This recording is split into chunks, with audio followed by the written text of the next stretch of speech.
Alright. What's good, y'all? Yes, I know there's music in the background, but I put that there so there won't be dead noise.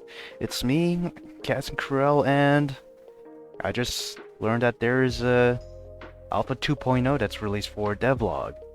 You can see the wallpaper, not the wallpaper, the whatever that is. It's changed. It's Christmas themed because of course it's nearly Christmas. 2 weeks, in fact, until Christmas. So yeah. What's that? 0.2.1 alpha public release. It should have all of chapter 2. I guess this is it. It's been quite a couple of months, but it's finally time. The public release of the next devlog alpha and the continuation of the story into chapter 2. This chapter was a massive undertaking for the devlog team. More characters, more CGs and animation, and enough coding and writing to give us early onset arthritis. But I truly think it was worth it, and I hope all of you think so as well. I want to thank everyone that helped on this. You guys are seriously awesome. And there's... oh, I can see the post. I don't know if there's anything else. I guess that's it. There's also the Android and Windows Mega. Is there... okay, there's people going on about the thing. Mega hasn't loaded in, so I guess I'll have to load this up in my own phone. That kind of sucked, but whatever. Oh man. Oh wait, no. Oh yeah, actually, I thought I wasn't connected, but yeah, let me see the levels. Yes, I'm connected. Right, we're back. This time, of course, with the second alpha with a second chapter. So let's start. Actually, can I load? I can. Okay, yeah, I don't think there's really much different. I guess I'll skip it a little bit. If I see something familiar or see something different, I'll just record again, but we'll see. Alright, I have nothing to report, honestly. There is new dialogue and for the food, but I don't really care about that.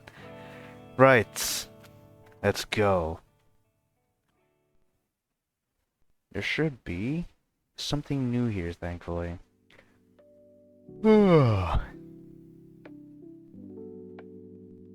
Wow, these dorm rooms' beds are actually surprisingly nice.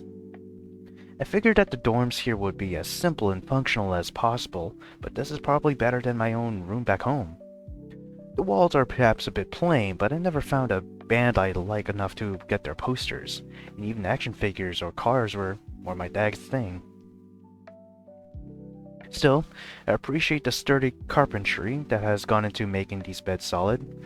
I try to shake myself awake and find that the mattress doesn't shift at all, no matter how much I thrash around. Makes sense, considering the very different bodies and species that are supposed to fit in these. Man, they must have spent half their budget on these beds. It's like lying on a cloud that's made out of softer clouds. I could get used to this, seriously. No wonder dinosaurs almost went extinct. They probably spent all day lounging around, too comfy to notice the meteor. You can just sink to the mattress and just let go.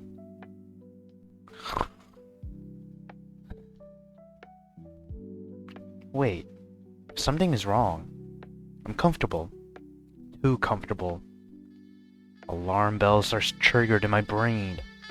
Holdovers from one too many talks my boss gave me back when I had a summer job. The type that came with a deep frown and a stern warning about coming in late because... you know why, it's morning. Almost noon. Oh crap, I slept in. I grabbed my phone from the nightstand and looking at the time it's like being punched in the gut. It's 9:48 a.m. Lucky for me, my job isn't that early. My first class starts at 10. How did this happen? I know I set my alarm for 8:30. 8:30 p.m. Whatever. I literally have no time to dwell on it. I sprint across the room, clothes flying in every direction as I search for everything I'll need for the day. day that also happens to be my official first day as a prestigious college's computing student. No pressure. Usually I wouldn't care much about this, but my phone displays a text received just a few minutes ago from Theo. The land of the living, I want to know. Morning class is freaking blow. If you are awake yet, I'm gonna be in the cafeteria at 9. Miss you tears. Dude, I almost forgot we got a birthday tradition. You should write number 1 on your forehead. All the freshmen are doing it. My sleep-deprived brain needs an extra few moments to process the text. Birthday tradition? How come I haven't heard about it before? It's ridiculous. We're gonna do it anyways, no matter what. A pair of jeans for my duffel check. Shirt, sure, there. It's crumpled, but it'll have to do. Comfortable shoes for all the running between classes, and a pair of mismatched socks to tie it all together. Yeah, that doesn't really care. Oh wow, the volume's actually low. Probably loud on my end though. Really? It's still low. Okay. That looks like something doable. Something hearable. No one's gonna see them under my jeans anyway. In record time, I'm dressed and fumbling to tie my shoes with hands shaking from adrenaline. He's no time to brush them. I grab a stick of gum instead and chew it until my jaw starts screaming for mercy. Phone, wallet, keys. Shove them into my pockets as I rush out at the door. The hallway is empty. Everyone else is already where they need to be. Hey, right on time. The music stops. Never mind, it starts again. I run down the stairs and out of the building, only to find the colorful campus outside is already buzzing with activity. I dodge a couple of triceratops playing frisbee and nearly trip over a velociraptor on a bike. Oh, what happened there, brother? My lungs burn as I push through the quads, sidestepping students and jumping over benches like some kind of parkour athlete. Or at least, that's how it feels. Mathematicis, is that how it's supposed to be spelled? Building looms ahead, and I glance at my phone again. 9:57 a.m. Almost there. I'm inside the building, but now I've got to find the right classroom. So close to the finish line. So close. I made it! With 2 entire minutes to spare at that. Now if only I could stop the fiery pain in my lungs and legs. Stepping into the first class of my college life, it's...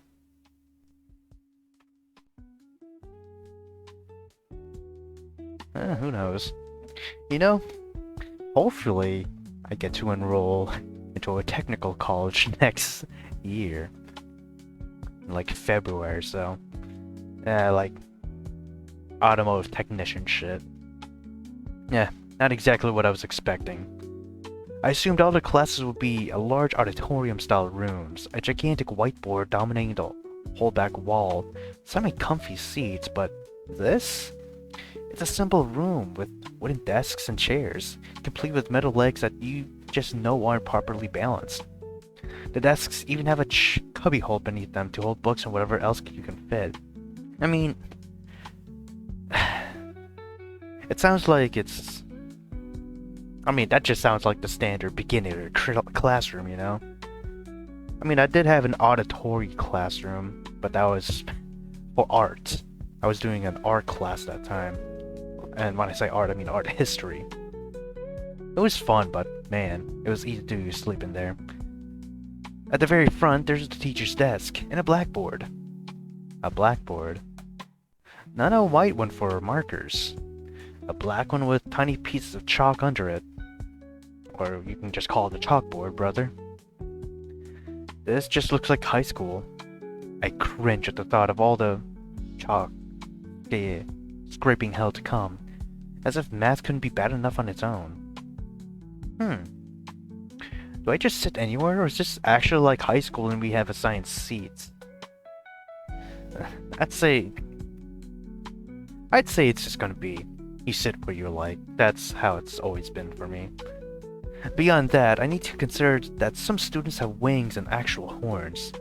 Should I sit at the front to make sure I can see it all, or hide behind them to avoid standing out so much? You must be the human Ah! I jump at the voice right behind me, feeling my heart skip one too many beats. Turning to its source, I find a short, heavy-set Pachyosaurus looking at me with a stern but tired expression. Based on the way he is dressed, dress pants, a tie, and well-ironed shirt, I am guessing he is our professor. Either that or a really old student. Wouldn't be surprised. Which is not entirely unreasonable assumption. This is college, I remind myself, not a high school, no matter how much it looks like one. And even if it was a high school, it would be okay for anyone of any age to get their education done. Commendable, even. Kid. What voice did I give him? Kid, are you even listening? Crap, I spaced out, didn't I? Yeah. I mean, no. Sorry, what did you ask me? Your name. You're the only human kid around this year. Yes, I'm DevLoper. Julian Hawthorne. Fucking Hawthorne. Mr. Hawthorne speaks in a surprisingly deep, gravelly rumble. Too bad I gave him the voice that I gave him. Oh, I'll be your professor for this class. Just pay attention and you'll be fine, I'm sure. You mentioned the only human kid this year. Have there been other humans before then? No, but we're hoping to have a more varied student body in the coming semesters. This is good. It feels like I'm making a good impression, I think. But now that I'm talking to him, I'm still wondering about the seating, so... Thanks. I'm new to this whole college thing. Do we have assigned seats, or... He chuckles at the question. My ears grow warm out of a slight feeling of embarrassment. Oh, no, kiddo. You're all adults. Sit where you like. I must warn you, though. It's first come, first serve, so if you want the good seats, you want to get it here early. Thanks, Mr. Hawthorne. Out of courtesy, and to get in his good side, I offer a handshake, which he accepts with a smile. This is an adjustment. With how similarly this place looks to high school, I was expecting more of the same, but he's right. I am an adult now. That'll be an adjustment to wrap my head around now, too. I heard a clamor of voices approaching the already half-filled room. How does this work?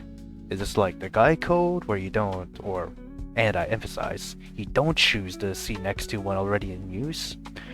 Or will people even care at all?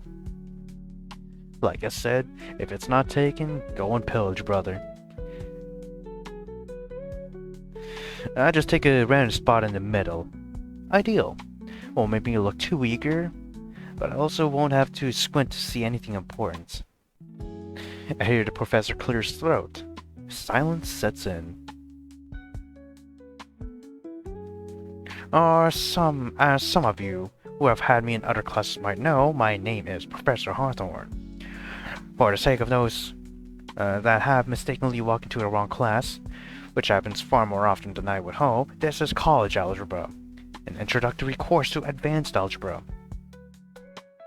A few students sheepishly stand up and I walk out, to which Mr. Hawthorne just rubs his temples in frustration.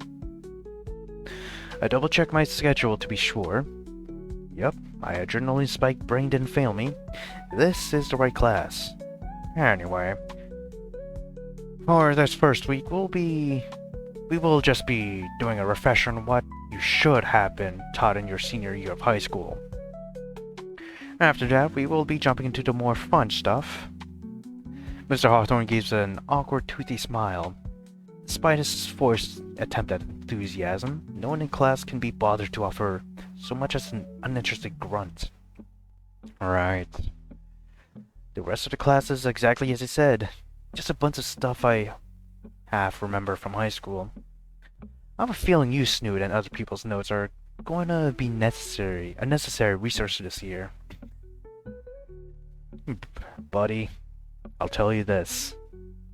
At least you're not like me. Like, I mean, I went to college, community college specifically, right after high school, but man, that like I don't remember shit. And then when I stopped, like for 2 years or something, but I think this was around COVID time, so yeah, I just stopped. When I resumed in like 2023 or something, I had to go all the way to the beginning basically, at least for math. It was a nice time, it was easy, but damn. Ah, me no like math. Maybe from Theo, and if that fails, then Rebecca or Elliot. Not sure if they like me enough to help me, but it's worth a try, I guess. It's difficult to stay focused in class, all things considered. My mind begins to quickly drift, and the fact that Mr. Hawthorne talks in such a monotone voice doesn't help. It actually becomes impossible to stay focused. It does give me a time to think, though, about what Theo said last night, about making a game. It's a neat idea. I've been trying to figure out what I want to do with my future anyway, so maybe game design is it? I haven't tried doing anything like it before. What would it even be about? What kind of game would it be? Fucking Smash over there. Bootleg Smash. I like fighting games, and they're not as frustrating as an open-world adventure game filled with busy work. I have a love-hate relationship with those. I can feel that, but fighting games are just too stressful for me. That kind of looks like... Oh, what? Horizon Zero Dawn? I mean, he has the bow, crossbow and shit. You got a spear as well. Possibly buildings in the background. Gotta be. But like Horizon, but they all look the same, don't they? Open world types usually have either great stories or the most slapped on cardboard tasting excuse for a plot, and the fetch quests end up being more entertaining. Nah, I beg to disagree. They're just the same. And almost no one likes fetch quests. I'm not sure if I even want to meet anyone who does. Thankfully, I don't like that. Of course. Of course. Visual novels are out of the question. I mean, reading in my video game? How ironic. And then there are shooters. It could be a Boom clone, a linear and narrative-focused one, or a competitive shooter. Ultra replayable, not that many assets required. Of course, that kind of reminds me of Killzone, that art there. I mean, the armor, you gotta look at the Hellgas, man. That's what they look like. Somewhat. What I fear the most about those is the balancing part. We'd have to make sure that every character offers a fair chance for anyone to win. But also makes them feel different because the first-person POV doesn't help much at making them stand out at a first glance. There's the matter of objectives and gameplay. We can't just have a deathmatch mode and call it a day. Maybe you can. I hum to myself, thinking that if I have this many thoughts about shooters, maybe they're the idea I like the most. I write all of this down in the empty spaces of the margins of my notes. Regardless of my feelings on it for now, I'll have to discuss this with Theo later. I can't deny that I'm excited about having an actual friend in college and having something fun to talk about with them. Something that... Oh? Oh, animation?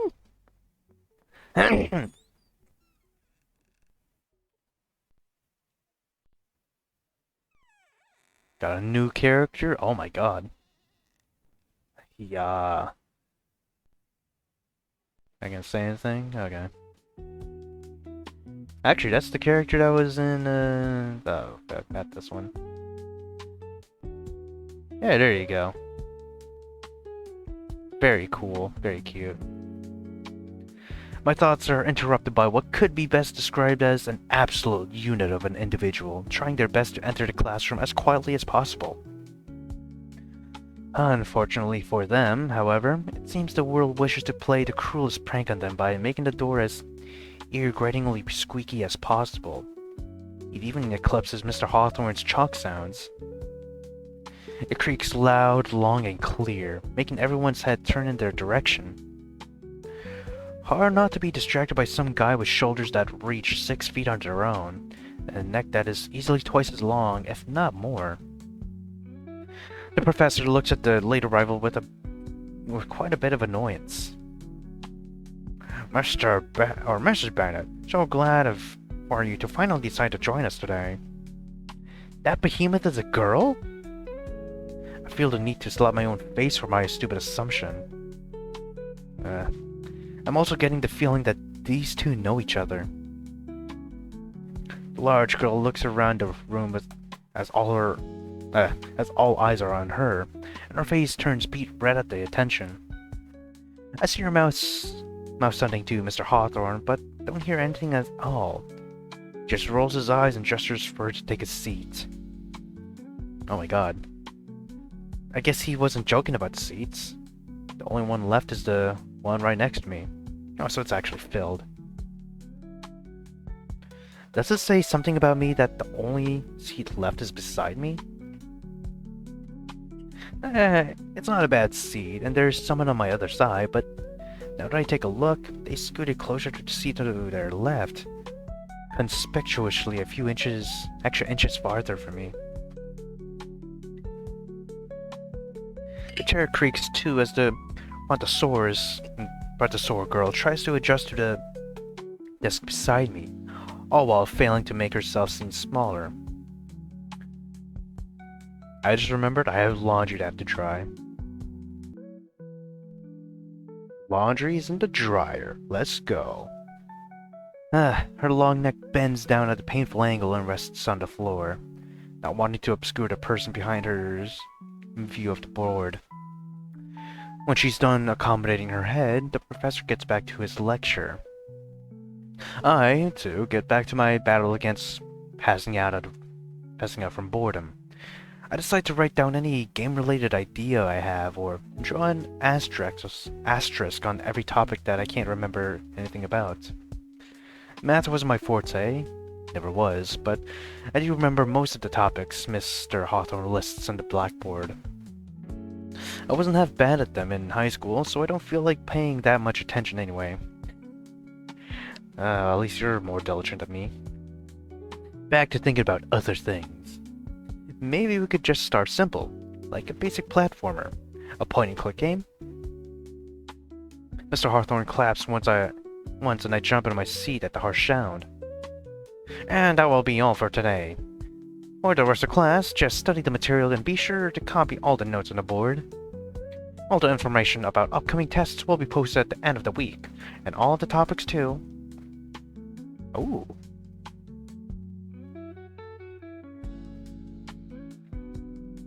I like the notebook.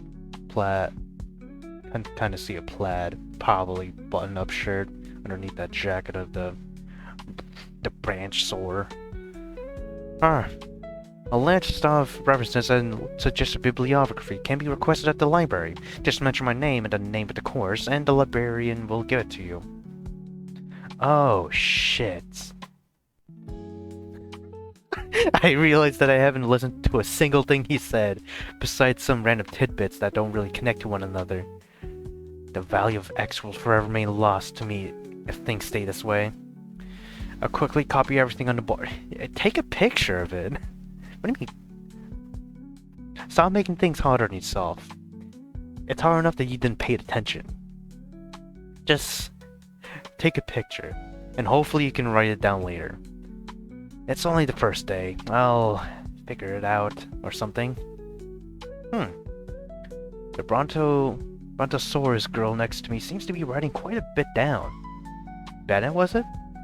Surely that's her surname, surely. I wish Mr. Hawthorne had called her by her first name earlier. It would be pretty weird if I tried to get her attention with a "Hey, Bennett, or hey girl. Hey girl. Fucking homeboy trying to... Yeah, I'm not gonna go there anymore. Maybe a quick peek at her notes, then I don't need to bother her. Ooh. Looking like an ogre over there. Mechanical pencil. Or pen. Actually, that looks like a pen. I glance closer and see... She wrote nothing down. Even though she came in late, she hasn't even written down the notes from the board. Her notebook is covered in detailed doodles that extend from one page to another. Huh. They're actually pretty good. Like jaw-droppingly good. The one in the middle especially. It looks like some demon. The shading is uncannily realistic despite only being done in pencil.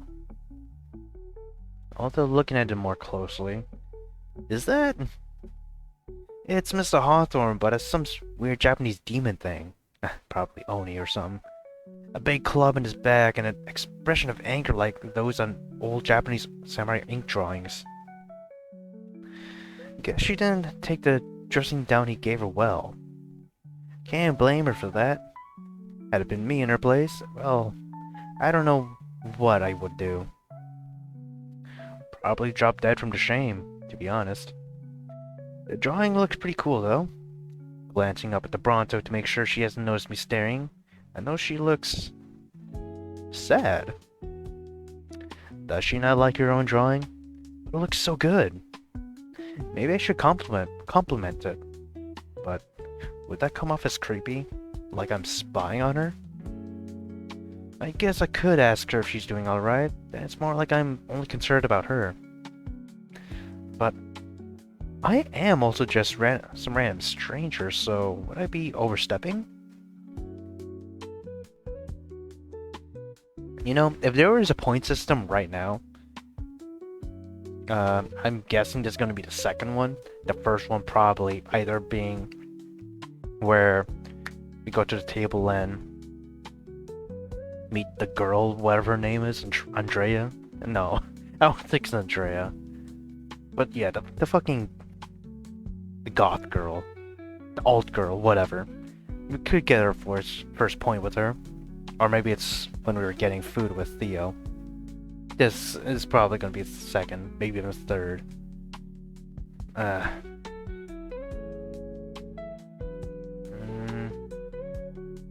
No, we're not gonna be the coward. You know what, fuck it, let's compliment the drawing. Hey, that's a cool... Oh, wait. I didn't think you're gonna do it out loud, dude. Hey, that's a cool drawing. She freezes like a deer caught in headlights. She slowly lifts her head, but her eyes remain hidden behind a curtain of messy hair. Push on, hoping to break the ice. Seriously, it's amazing. Did you just draw that just now?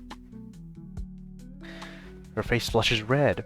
She nods slightly, but still doesn't meet my gaze. Okay, so far so good. I can't help but notice it. I wasn't spying on you or anything. Smooth, brother. She's just staring back at me. Yeah, you fumbled that one, retard. It's really detailed and neat. She's giving me nothing to work with here.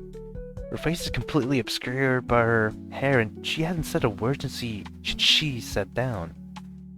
It's Mr. Hawthorne as a demon or something, right? She gives a slight nod. A reaction. Progress. I mean, I'm not great at drawing or anything, but I can tell you've got talent. Her shoulders relax a bit.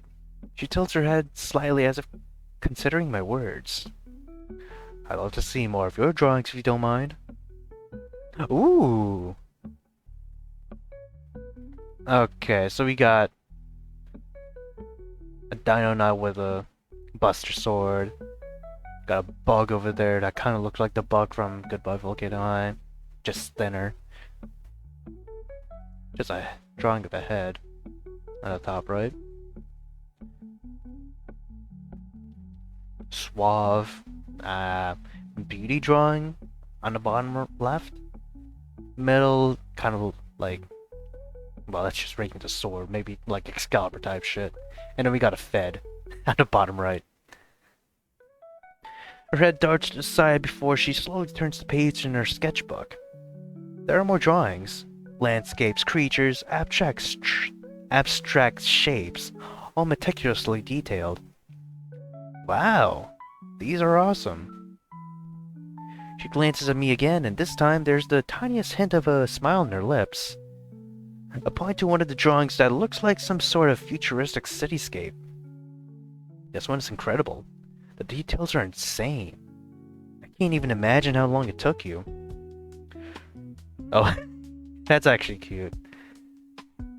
Presenting the drawings that she made. Nice.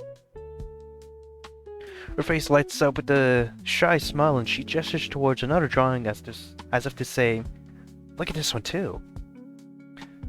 I lean in closer and notice the intricate lines and shading in each piece.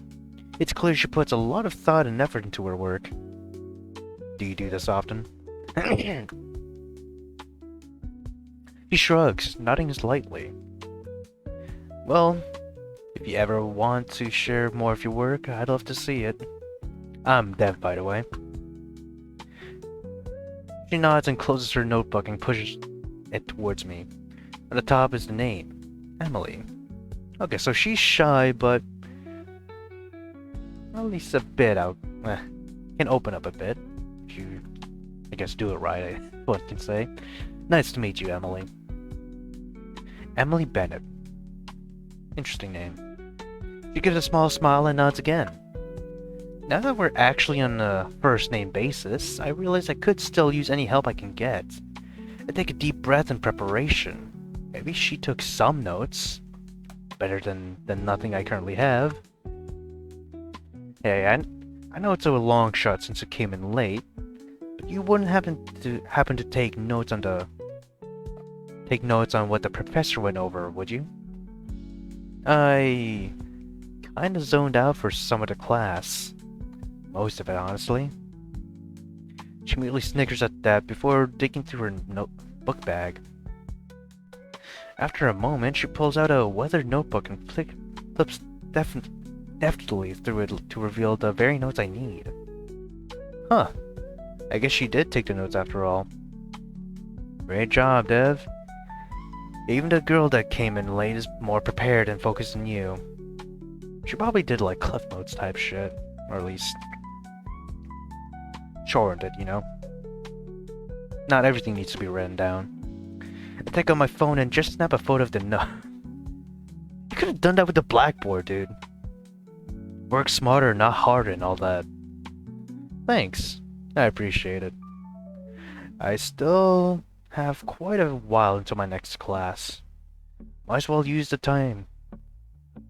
So, you majoring in art? She tilts her head. I was just assuming based on all those drawings and doodles. They're really good. She looks down at her notebook again. Her face briefly shows a bit of sadness before she turns back to me and shakes her head. Yet again, she digs around in her bag and pulls out a sheet I recognize as a college schedule. She points to several entries. Animal science, agricultural business, horticulture? What the fuck is horticulture? I don't have... Oh, I have my phone right here. I don't want to use the internet right now, but let's just put the text box away. Fucking horticulture, what is that?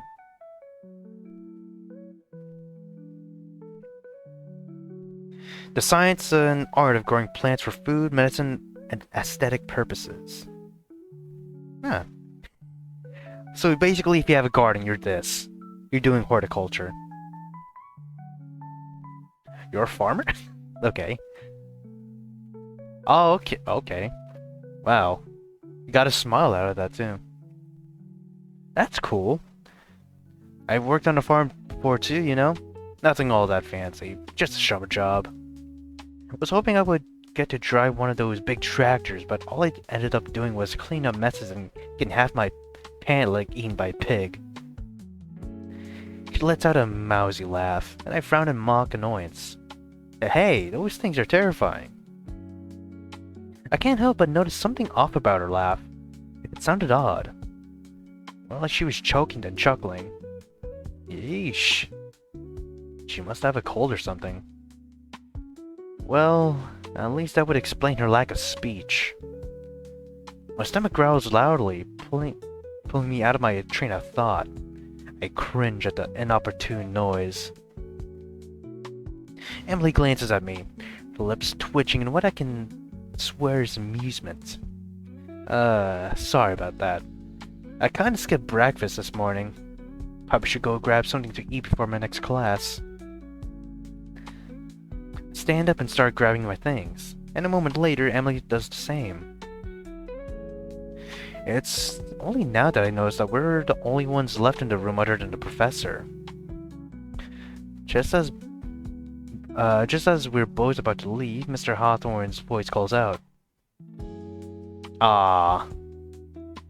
Miss Bennett, could you stay behind for a moment? I'd like to discuss something with you.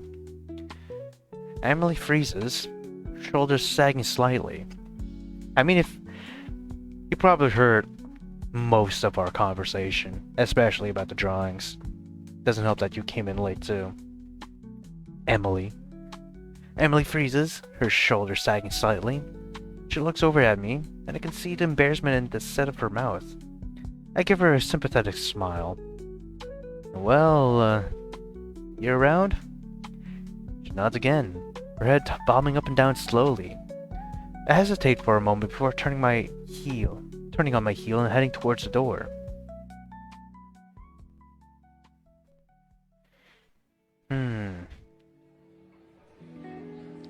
Lunch is another part of college I hadn't accounted for. It's almost midnight. I probably have to sleep in. I do have work, so let's save, and I'll pick it up.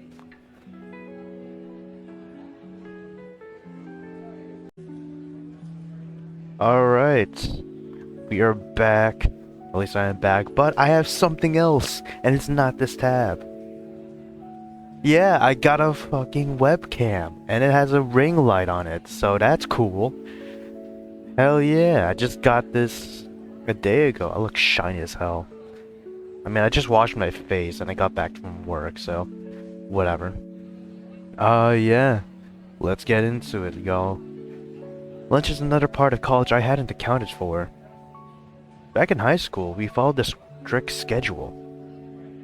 I could always rely on being able to eat at the same time every day. Now though, my jumbled schedule is set in such a way that I have to find time whenever I can to eat. This place certainly isn't holding my hand when it comes to fending for myself outside of class. I mean, yeah, that's life in general now. The wide dining hall with all of its stations and cooking staff is open during regular class hours only. I guess the college must see dinner as a business left to students to solve either with the vending machines or the local dining establishments. Some nearby restaurants offer students like me discounts on some of their menu items, but I'm as new to the college as I am to the area. I have to ask ask around for opinions on whose pizza lasts the longest in the fridge or which place's tacos won't make me sick. Maybe don't eat a taco. Better for me to focus on the long-term issues, right? I pull out my phone as soon as I get to the lunch line. Of course, college's computing has an app to track classes, grades, important notifications coming directly from the administration, and some forums for official clubs and events. It's also a great place to set a calendar with test dates, but I figure that those change so much that they won't bother to update it. Too bad. Bet a lot of students would find that helpful, myself included. Huh. Looks like I have a request from the counselor to have a meeting today. I can probably just make it before my next class. I hope it isn't anything serious. It brings to mind how Elliot said something about the entire general studies course being my doing. Then, a quick browse through my college account tells me that the funds made it to my virtual wallet sooner than expected. Ooh, we're going bougie today. which means I won't have to satisfy my hunger with mystery-flavored food bars of suspicious origin. There's Garth Girl. Yes. Yes, I cough a lot. And hopefully it does get muted, because I have a feeling that it's not muting anymore. Yeah, there she is. There she blows. I'm second in line to fill my tray with this day's special. Scanning the cafeteria when I notice Rebecca sitting alone. Again. She's the only familiar face in this sea of dinosaurs. Once I paid for my food, my feet start moving towards her. Did you even get it? Wait, do I really want to do this? She wasn't exactly friendly yesterday. I mean, come on, man. Gotta build up a relationship. Oh. I stepped back, nearly bumping into someone behind me. Sorry. Come on, man. Rebecca hasn't noticed me yet. She's hunched over, typing furiously on her laptop. At the same time, she's idly sipping soda through a straw and eating strips of bacon with chopsticks? Interesting choice. I mean, she's typing, so don't want to get the keyboard dirty no matter what. Alright, do I want to try to sit with the girl who only wanted me to get lost yesterday? Maybe I should just eat outside. It's a sunny day, and the trees have benches under them. The surrounding foliage gives the whole scenery a zen feel. The exit takes me right past her table anyways. Come on, Dev, it's just lunch. Not like she's going to bite your head off. Maybe in the end. But then again, she's a raptor. Do raptors bite heads off? Is even thinking that racist? Note to self, Google that later. Or be a real man and don't bother. I take a deep breath and start walking towards her table. Either way, I need to make a decision quickly. Now we're sitting with her. We are sitting with the goth girl. Come on, the goth raptor. I take a deep breath and approach Rebecca's table. My palms are sweating profusely and my heart's trying to escape my chest. Here goes nothing. I got my phone here. Probably shouldn't have shown that, but whatever. I plop down across from her without a word and offer her a smile. Smooth as fuck. Oh, eyes are narrowing. Rebecca's head snaps up, her eyes narrowing. Excuse me? Hey. She glares at me. Her claws still tapping away on her laptop. Is it a normal skinny custom to just sit at someone's table without asking? Skinny? Oh, you sweet summer child. You're bald as well. Very funny. No, I just thought... My brain's desperately searching for words, but it's coming up empty. I feel my face burning. This was a mistake. A huge embarrassing mistake. I stand up so fast I nearly spill my entire tray. Come on, man. I'm sorry. I'll just... go. Sorry for bothering you. As I turn to leave, Rebecca sighs loudly. Ah, for fuck's sake, sit down. I freeze, caught between fleeing and staying. What? Sit down. Ooh, pointing the finger, huh? I still don't move. Great, now you're making me look like an asshole. Just sit already. Man.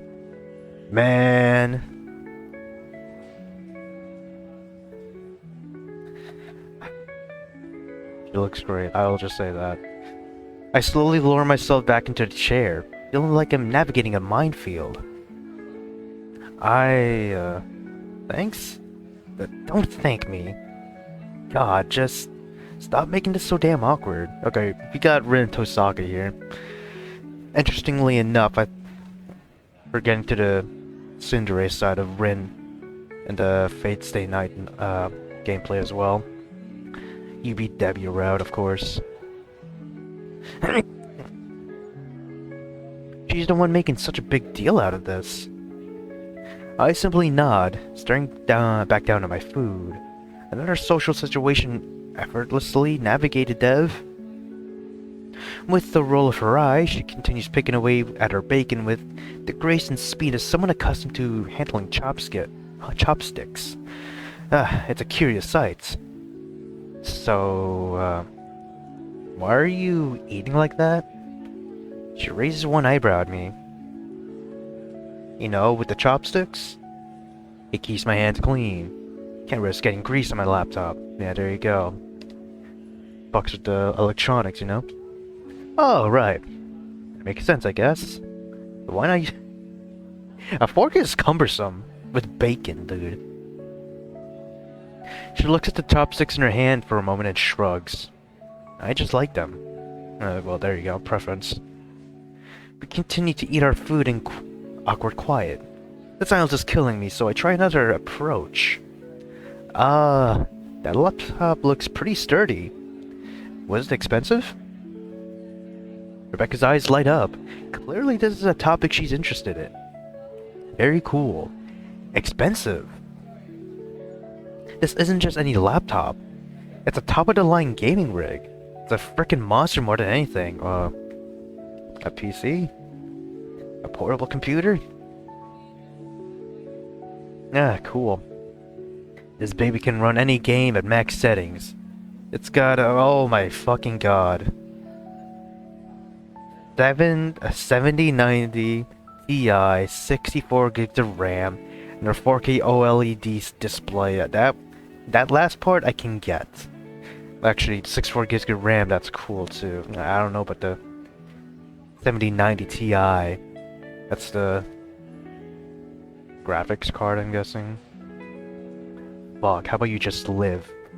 What's my settings?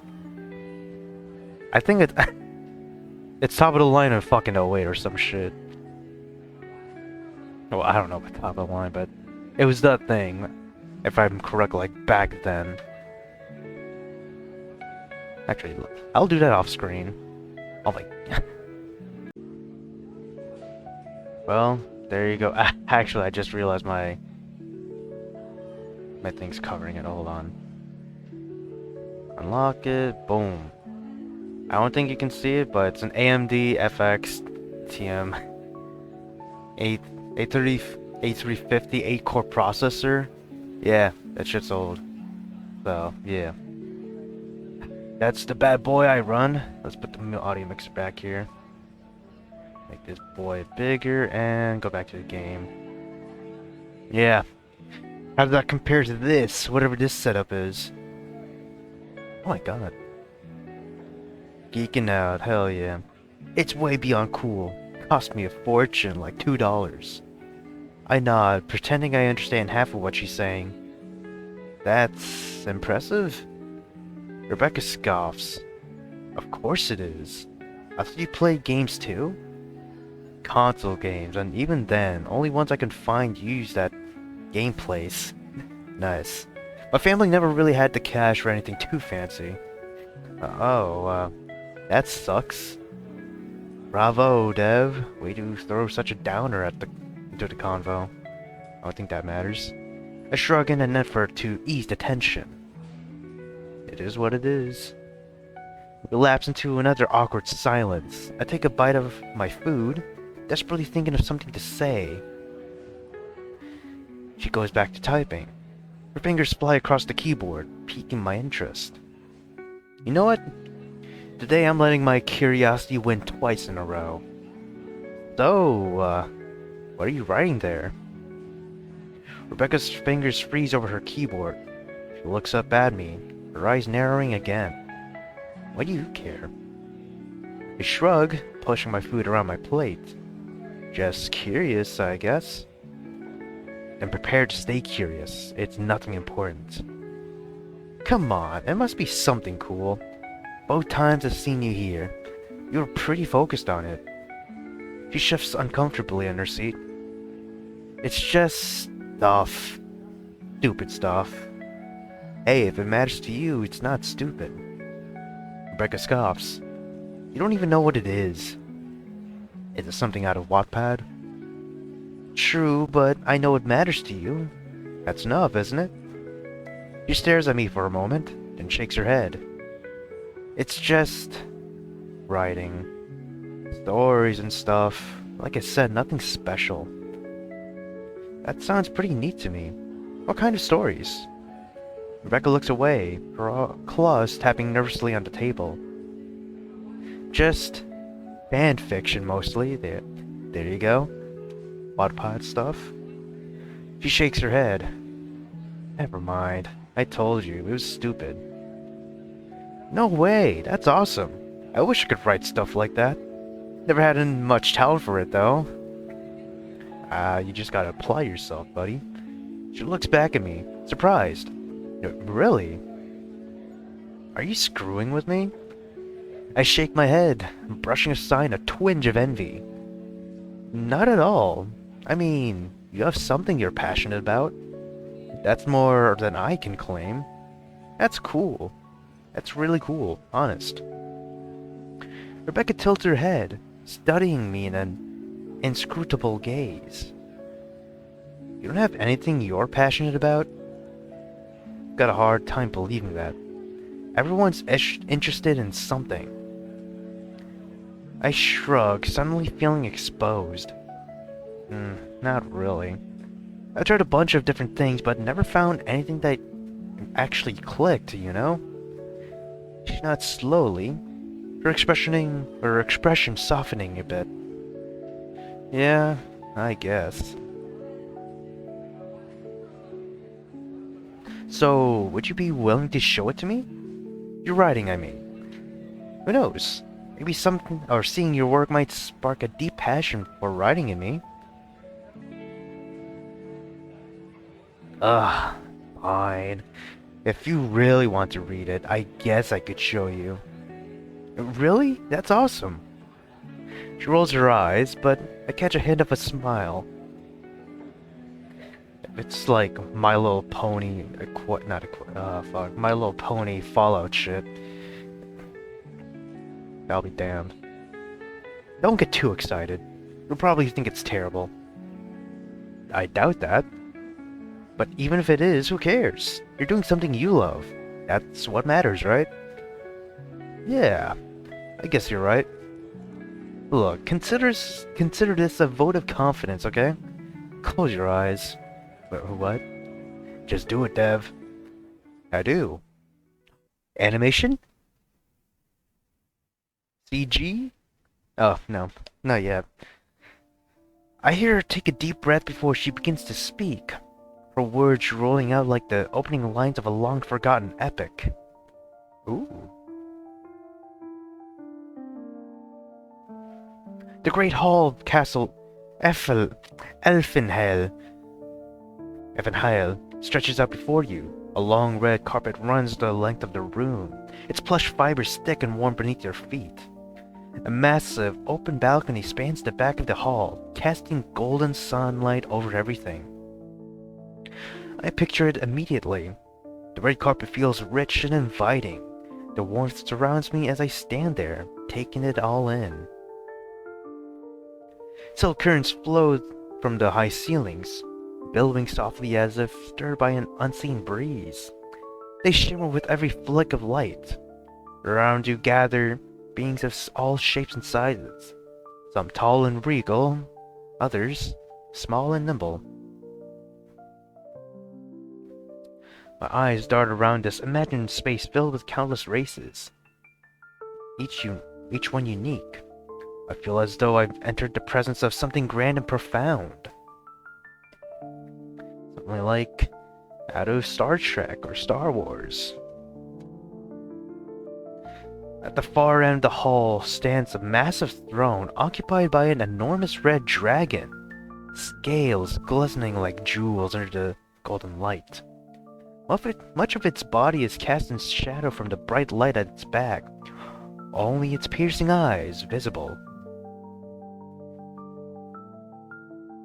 Ooh, big boy. A chill runs down my spine at her description. Confronting such a beast almost defies imagination, but within Rebecca's words, it's as if I'm standing there, at its mercy.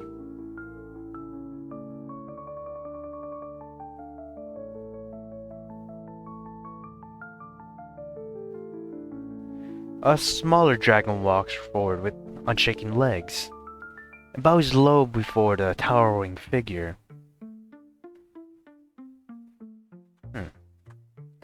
The air is thick with anticipation and silence blankets the room. The subservient Drake speaks in a shaky voice while lowering its head even further. Her words draw me in deeper. As it speaks, a deep rumble resonates in its response from the massive beast on its throne. A sound that shakes the very bones of every being present. I can almost feel that rumble vibrating through my chest. The small dragon lifts its head slowly, daring to meet those fierce eyes filled with wisdom and power. Rebecca's tone captures me completely. I'm hanging on every word. And for a moment, time seems to stop. Miss Chase? I'm here to talk to you about some matters brought to my attention. Oh my lord. Another dino like you. Huh? Suddenly the magic is gone, and I'm yanked back to the CCC cafeteria. A large Saurian stands in front of us, hands on her hips and foot tapping in consternation. I said I need to talk with Miss Chase about some things. Oh, hey. Aren't you in the same... My name is Sandra Champy. What voice did I use?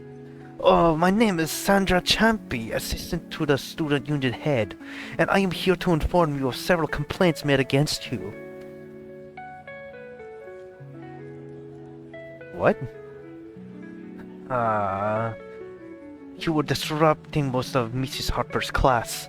Not only did you play music through your speakers. I had a low volume. Not only did you play music through your speakers, but several other students claimed you used some choice words during a disagreement with them. You mean the two meter dodgers I called cunts?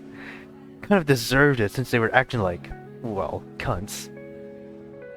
A sneer crawls across the larger girl's face. Right.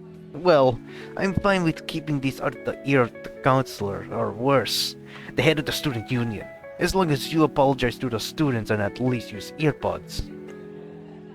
And since the student union head has the ear of the dean, I assume we can both agree that it would be best if he did hear about this. Are you threatening me? Oh my. Wow, she is much more aggressive than Fang.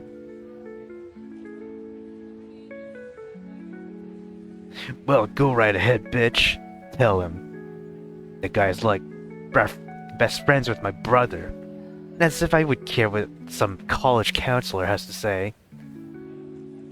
I am not apologizing to those cunts.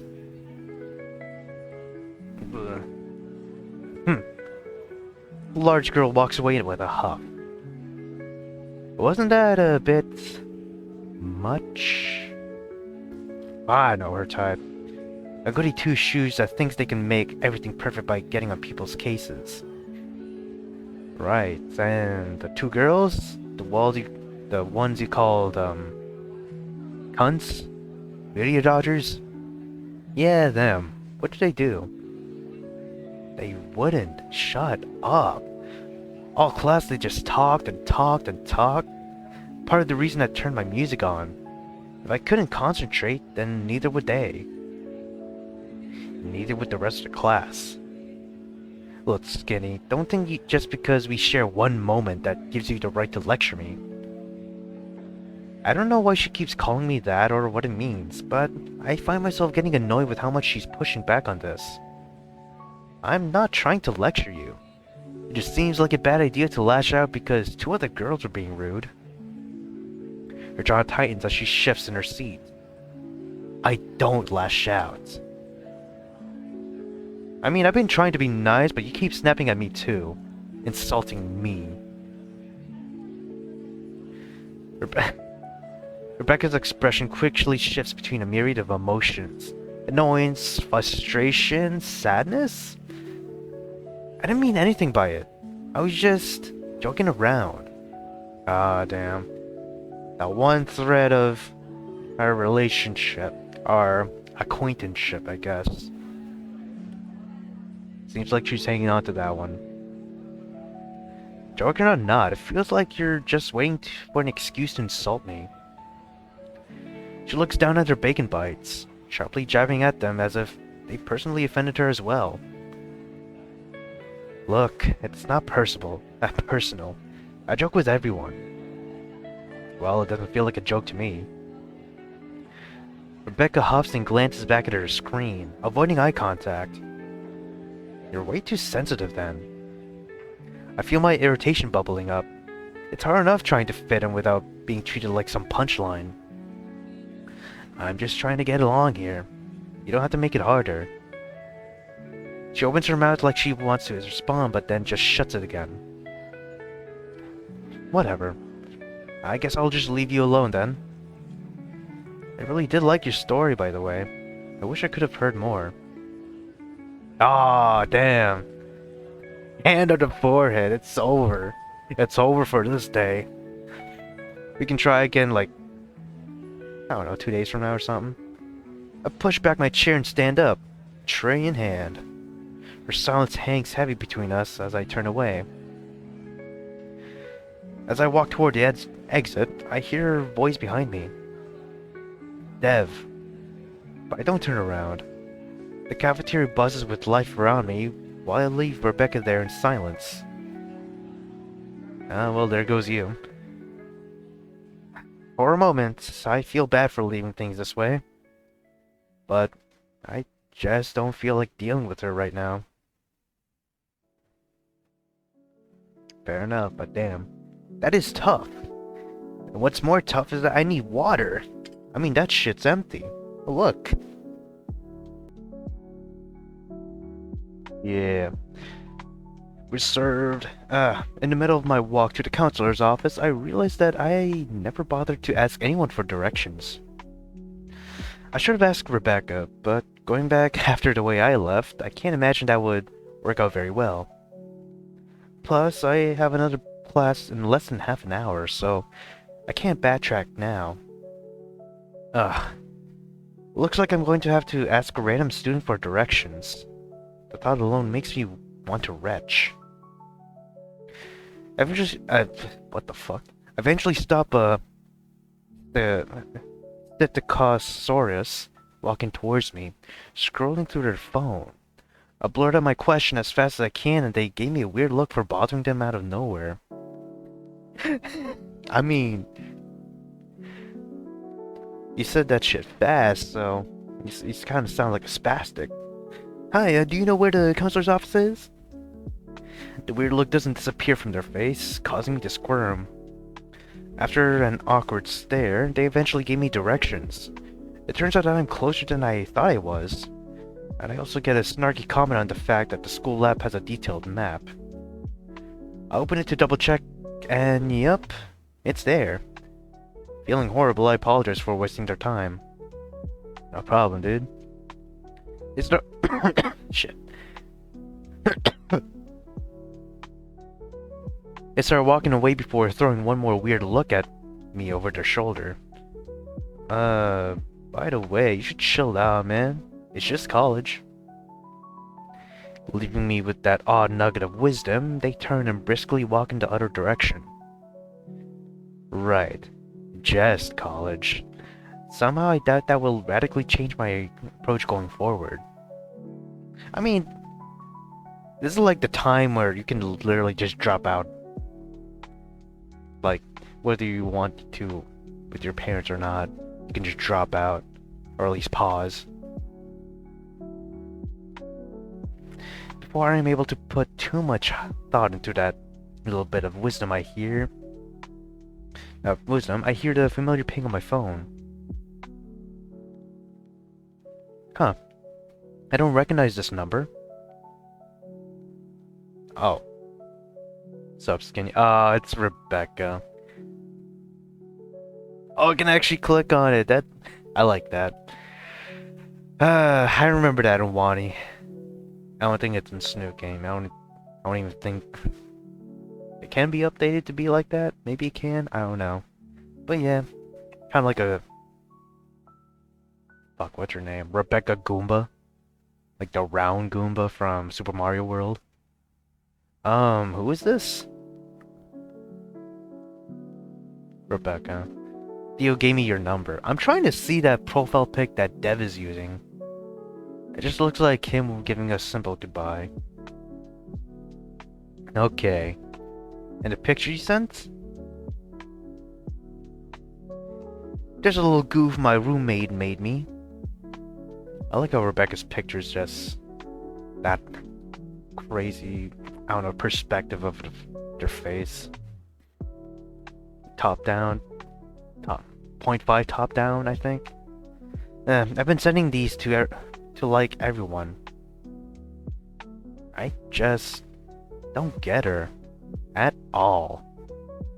At first she acts like she hates me, then she is nice to me. Then she hates me again. Now she is being nice again? Every time I interact with her, I feel like I understand her less. Unless... Did I fuck up? Thinking back, I did kinda lecture her, even if I didn't intend to.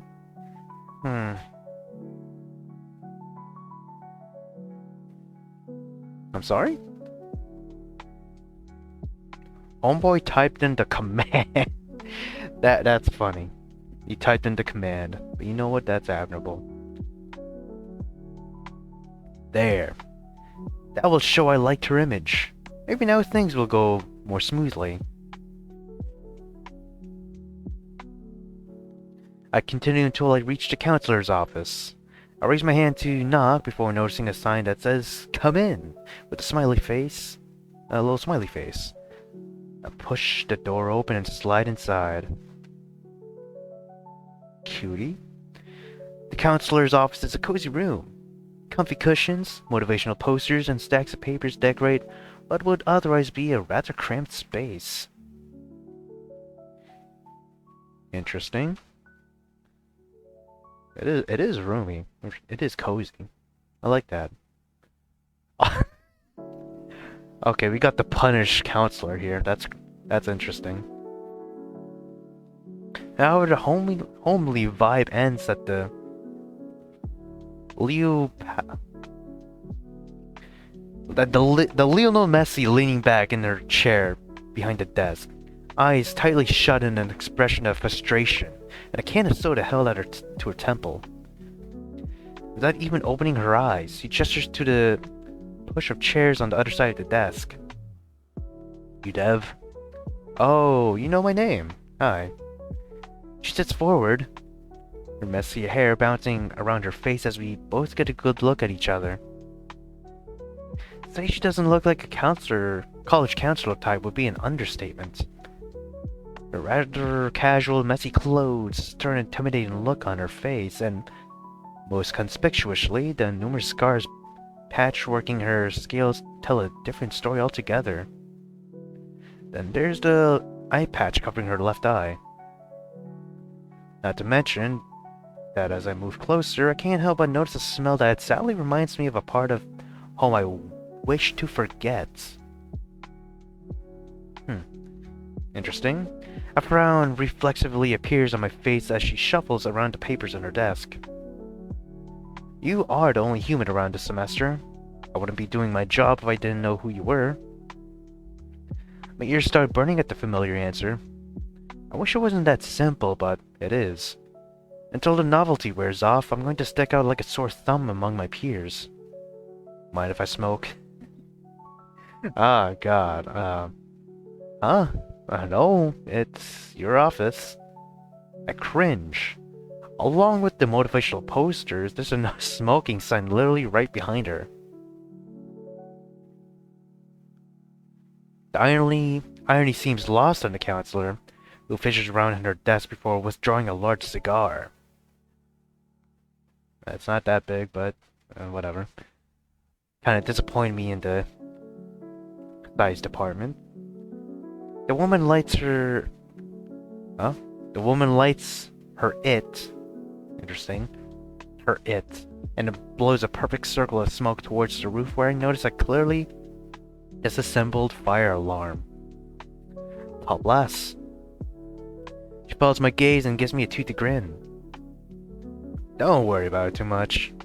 Most of the campus is new, but this building's got so much asbestos in the walls, you couldn't burn it down if you smoked in it gasoline first. Seeing my worried gaze flick to the walls, she coughs, bringing my attention back to the conversation. My name's Samantha Parker. You can call me Sam since we're all adults here. It's nice to meet you. Would you like some tea? No, thanks. Not much of a tea fan. I also don't see a kettle of any kind. Probably gonna be sweet tea. Good, me neither. I think I've got some soda cans in the drawer somewhere. Here, have one. She rummages around and pushes a room temperature can of soda into my hands with much more force than I expected. Thrown for a loop, I can't do anything more than give her a blank stare. Sorry, used the cold ones to take care of my hangover this morning. That's why I didn't message you sooner. I crack open the soda can. The fizz hisses and falls silent. Sam sits across from me, taking slow drags from her cigar, smoke curling towards the ceiling. The air feels thick with it, and I glance around, unsure what to do with my hands. This is getting awkward. You call me here for a reason, right? As it stands, we're both just sitting in silence as she nurses a cigar and I sip the soda, hospitably forced onto me. So... I get the ball rolling, hoping Sam will illuminate the meaning of our meeting. Instead, she takes another long drag and holds it in. Just as I go to open my mouth again, Sam finally breaks the silence. So, how's it going so far? Adjusting to college life? I blink. Despite being a perfectly reasonable icebreaker, I find myself scrambling for a way to put the last 2 days into words. It's okay, I guess. A bit overwhelming. Yeah, that's common. Lots of new faces, new freedom, new responsibilities. What do you think about the new campus? Or what do you think about the campus? It's big and different, I mean. No, I mean, I'm used to a place where everyone's human. A whole other world compared to home. She nods, leaning back in her chair. The smoke swirls around her head like a lazy cloud. That can be tough. Have you met anyone yet? Friends? I take a moment to recall all the colorful characters I've met in my short time here. I think so. I met this guy, Theo. He's been nice, and his sister, Rebecca, too. But, I don't know if they're actually friends yet. Making friends takes time. You got to find your tribe, right? Tell me a bit more about these Theo and Rebecca characters. I just noticed the Live Laugh Love poster there. Like 20, some type of 20s font. The Great Gatsby font. I rubbed the back of my neck. They're fine, I guess. Theo seems very enthusiastic about basically everything. Certainly a lot different from my high school friends back at home. We barely know each other, and he already invited me to work on some big project. She raises an eyebrow, intrigued. What kind of project? He wants to make a video game. Do you like video games? Yeah? Then why not? Maybe it'll help you figure out what you want to do for your future. Kid, you joined a tech college with no major. You didn't even sign up for any electives. It doesn't take a mind reader to figure out you're a bit lost. Take it from me. These things take time. Play it by ears, I say. Last thing you want to do is overcommit and end up hating what you choose to do for the rest of your life. I feel that. I fucking feel that. Damn. I was supposed to do some... What's it called? I don't know if you're all... If any of you are from Central Florida, but... There's a technical college where... That I'm close to, basically... How should I say it? The program I wanted to choose or go into is, like mechanical stuff, Master Automotive Service Technician. There's like 2 classes that I could have taken. I did an additional one that partners with Toyota, but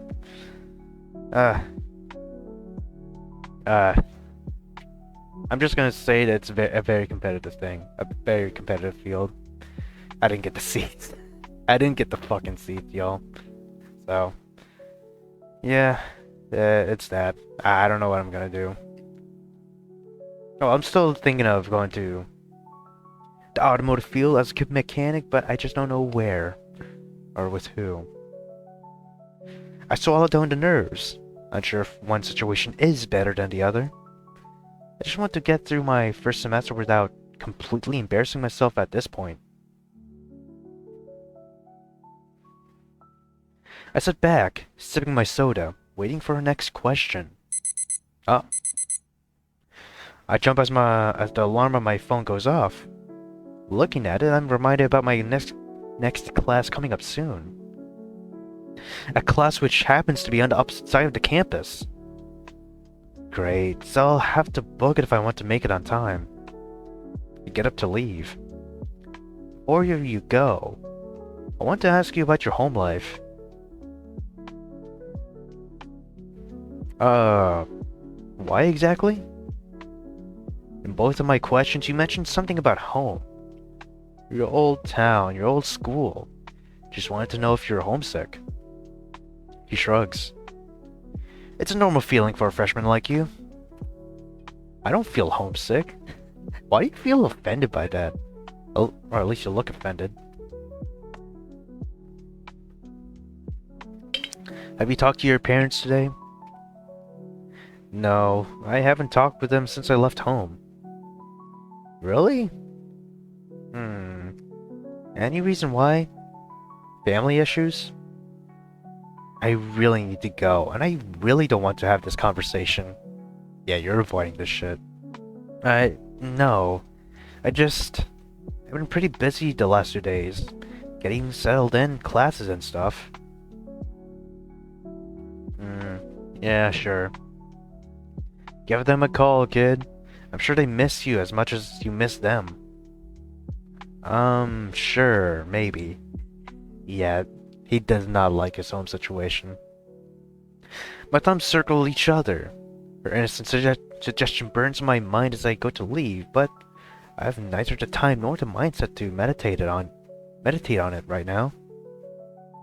The smell of smoke and alcohol radiating off of her reminds of the worst parts of home, lessening my desire to spill my life story, even if I had the time.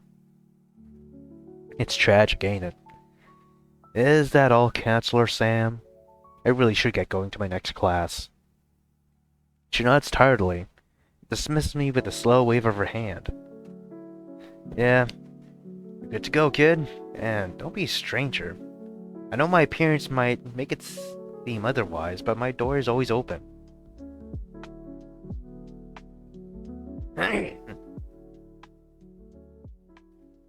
I nod and leave her office.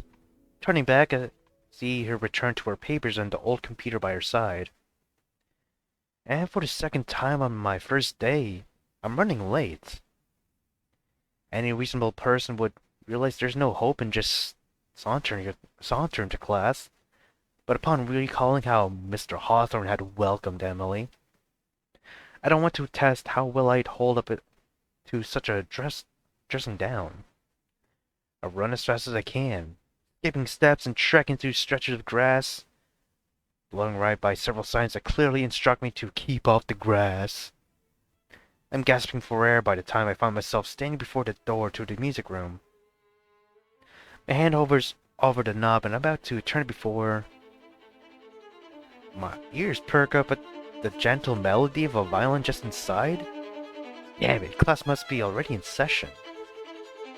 R moves on its own to pull the door open, revealing rows of chairs set in a semicircle, centered around a podium and a whiteboard, like a general orchestra class or band class or whatever.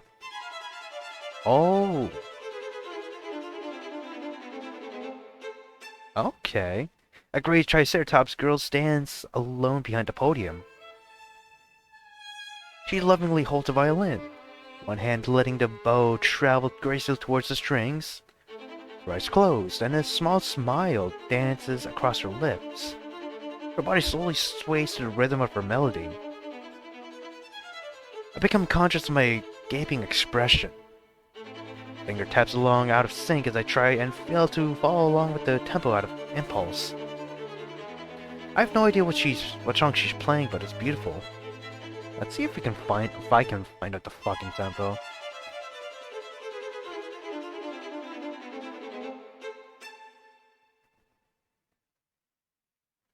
I don't fucking know. 3/8? What should be a full measure? Or like 4/4, whatever that's supposed to mean. I was an orchestra kid, but I don't remember shit. I walk to the closest empty seat. The girl reaches the finishing notes, and an older man stands and walks to her. He begins to applaud. Everyone joins in, me included. Okay. It looks like... Huh.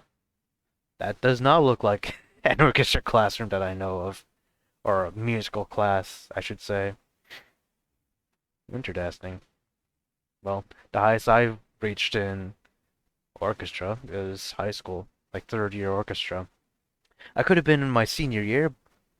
I forgot what whatever the top level was, but I quit. That show was stressful as hell. Awesome, Abigail. Completely awesome. That was frickin' perfect. Thank you, Mr. Joblinski, for letting me do a demonstration. Her accent is strange. She rolls her R's and her H's are ultra silent, making her things sound like tank. Any word with an R sounds like the purr of a kid. She speaks it. Oh, thank you. Is she Asian? You jappy clappy? The teacher, Mr. Joblinski, turns to the rest of the class. No one seems to notice or care that I'm late. Oh, you must be Dev. Good of you to join us. I like how his name is just John. I spoke too soon. Why don't you show us some of your skills? You are the last to arrive, after all. The teacher grins and waggles his eyebrows. And musicians always save the best for last. He punches the air and makes air guitar gestures while whistling. It seems my reputation as the only human will continue to precede me. And considering the kind of character that the counselor is, I am wondering if Mr. Hawthorne was the exception and that I should just expect all my professors to be this eccentric. Okay, I guess. Go get whatever you want from the back of the room. No electric anything yet. The electrician's still gotta do some fuse fixing or something before we plug in the real bangers. The kind that will make other teachers write complaints about me again. I walk around to other students, pointedly avoiding their inquisitive looks. Sure enough, there's a pile of drums, many string instruments, a keyboard plopped against the wall, and many cases of varied shapes. There are also amps, pedals, and soundboards, every cable neatly folded on top of one another. That's a dream. With nowhere to currently plug them in, I take the familiar shape of a trombone case among the rest. I grab it and pull the zipper open, bringing the instruments. I was the first trombone in my high school band. Like the first seat? Is that what you mean? Oh my. Interesting that there's nobody there, but okay.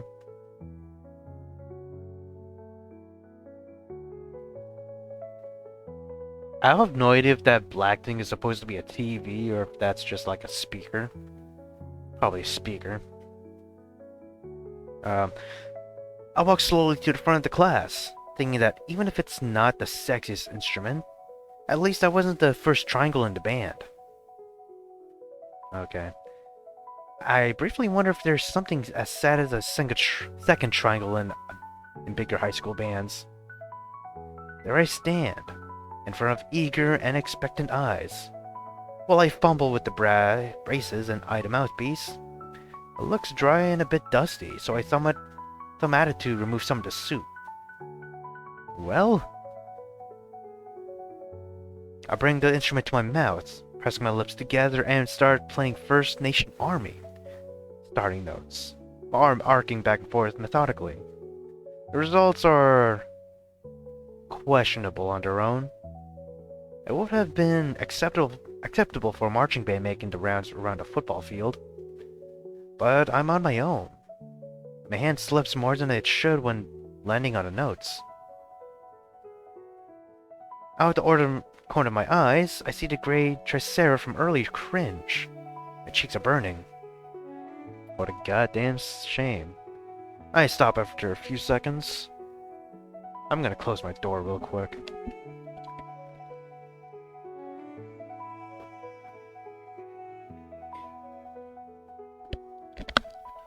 Thankfully, it's just right there. I stop after a few seconds. That was alright, Dev. It's good to know that you're not going from absolute zero to hero here. A student snickers. More like from 0.5 to hero. Mr. Jablinski shushes them. You can either show us the melody of your feet walking out of my classroom or zip it. He makes a zipping motion with his fingers. Absolutely no making fun of anyone once you're past that door and it's on my realm, okay? The class replies with an echoey okay. I retake my seat and Mr. Jablinski starts the class proper. Mr. Jablinski used the very first class to go over the schedule for the rest of the semester. The class is otherwise uneventful. This time I take notes though. Mostly upcoming expositions and events. Students are supposed to present a piece at the end of the course. Either a composition made by oneself or an arrangement based on someone else's music. It could be a solo presentation with the teacher at the piano or a duet with one of the students taking home at the keys. That or go through a 20-page long written exam. Crazy. The class ends an hour and a half later. I'm left with a treasure trove of information on the first semester, on the upcoming semester. Feeling a little overwhelmed for the first day, honestly. Abigail's trying to have a short talk with the teacher while the rest of us prepare to leave. Then, Mr. Jablinski jumps up. Shucks, I'm late for a meeting. Gotta scram. Don't take anything from the classroom without my permission. Then he makes a break for the door, disappearing around the corner. Only for his head to reappear, peeking past the doorframe, and his hand makes a I see you gestures at the students still remaining. I will notice if someone took anything. Consider this your only warning for my bodacious razz when it comes to my babies. Behave. Then he leaves. For real this time. I'm in the middle of returning the instrument I used for my demonstration when I overhear a couple of students mocking Abigail's accent. Aww. That no nice. That no very cool.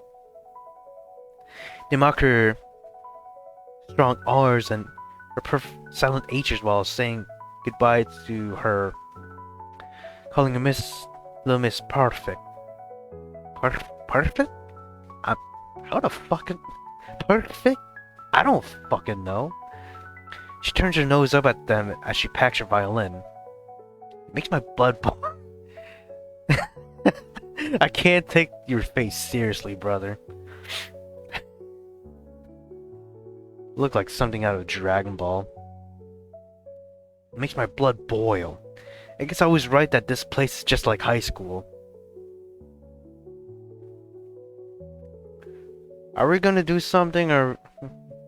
no, we're gonna intervene. Fuck it. I rip a blank page from a nearby unattended notebook. I hastily ball it up and throw it in the direction of the mean-spirited group. It hits its mark, bouncing off the main hunter's spiky head. I quickly cross my arms and turn away to feign my innocence. You'd mutter more insults my way now, but leave with snides on their faces. Or sneers on their faces. I cough once the mean group leaves. Abigail glares at me. Okay, you don't have to fucking lie. Abigail squints at me and reconsiders my words. What I mean is, it's sophisticated sounding. Don't let them get you down. That's what you should say. I like your accent. It sounds fucking like puffing smoke up their ass. Doesn't even sound sincere. What the fuck? Oh, okay, it is a sound effect, okay. Something inside her skirt pocket begins pinging repeatedly. She ignores it as she continues looking at me. I wasn't, but thank you, I suppose. I liked your playing. Thanks, but I mean, I wasn't very good. Even Mr. Jablinski seemed to notice.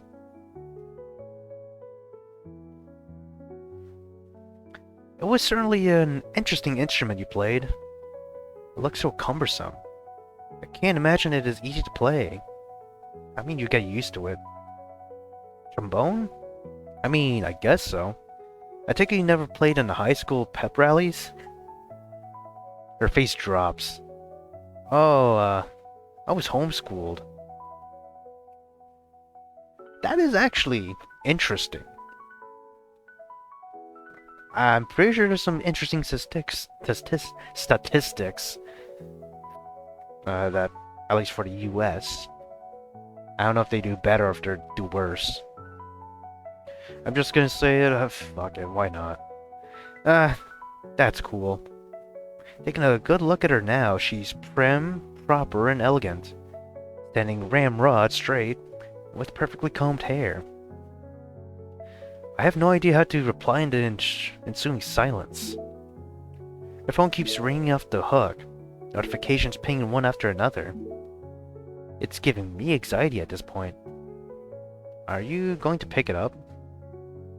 No, I am not. With her phone continuing to chime, she looks up at me and down now, her frown deepening as she focuses on my shirt.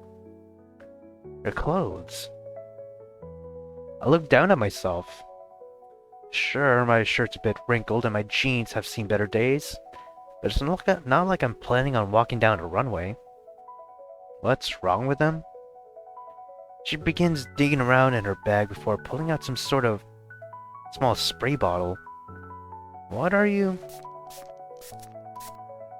Without warning, she spritz a few sprays of some sort of mystery liquid onto my shirt. Oh god, if it has an attack! No, if it was an acid attack, you'd feel the burning no matter what. Immediately. What the hell? We jump apart. Her in embarrassment and me in shock. Sorry. It is wrinkle replete spray. See, watch. She grabs the hem of my shirt, gives it a slight tug. When she lets go, it's noticeably smoother than before. Is that a thing? Hold on, wrinkle release spray. Hold the fucking phone. Yeah, I'm making this shit bigger. Wrinkle release. That sounds fake as hell. And yeah, I'm gonna do it on my phone because if I did it on my computer, I have to skip the R. Release. That's a thing? Oh, even Downey makes it. Goddamn Downey makes it, man. I mean... Wow, you can't really see that, but okay. I mean, you can see the thing. I have never seen that shit in Walmart, man. I have never seen that in Walmart. Walmart, Target, fucking... I don't think it will be in Publix, but okay. I find that interesting. There you go. Whatever.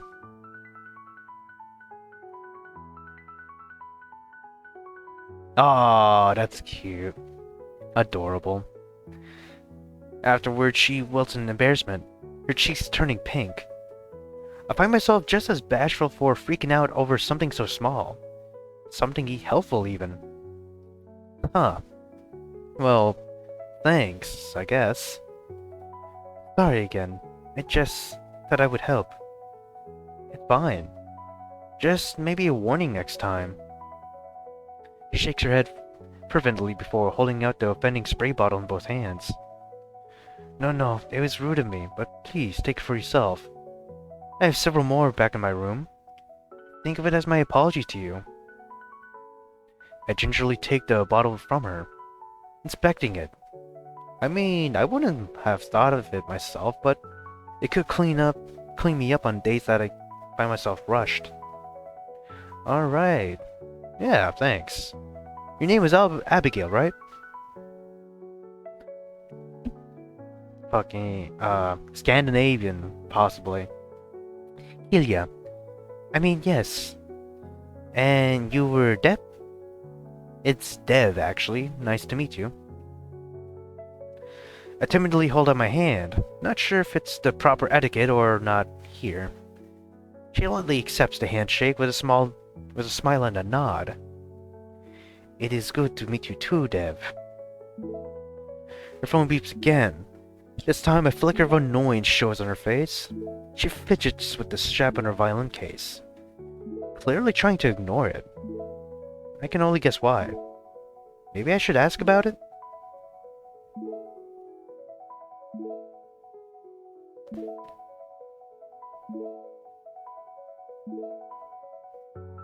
Should we be nosy, or should we just mind our damn business? Curiosity is killing the cat, but I'm gonna stay in my lane. I hold up the wrinkle replete spray to change the subject, joking. Not exactly what you think of for back-to-school essentials. Oh, I suppose it isn't. Guess I just like things neat and tidy. Hee. Something I got from my upbringing. And old habits are hard to die, right? Right. The phone beeps once more, seemingly louder this time. She glances at it briefly before looking back at me. Are you going to get that? No. It's probably just... Her phone rings, giving us both a start. Or startle. Or getting us both startled. She winces slightly before reluctantly answering it. Hello? Yes, Mama. No, I was in class. I didn't hear the texts. Yes, I'm fine. Her voice softens as she continues to talk to her mother. I feel a bit awkward just standing here. We all relate, don't we? Should I go, or you shouldn't ask that. It's up to you. You have the free will, don't you? Oh, just one moment. No, Mama, that was just... No, it was just a professor. No, you don't need to put Papa on. She heaves a sigh away from the receiver to prepare herself. Hello, Papa. No, I wasn't... Abigail glances at me and turns away. Her voice even lower now in another language. Is this Finnish? Are we being Finnish now? Let me see what Google Lens will translate this to.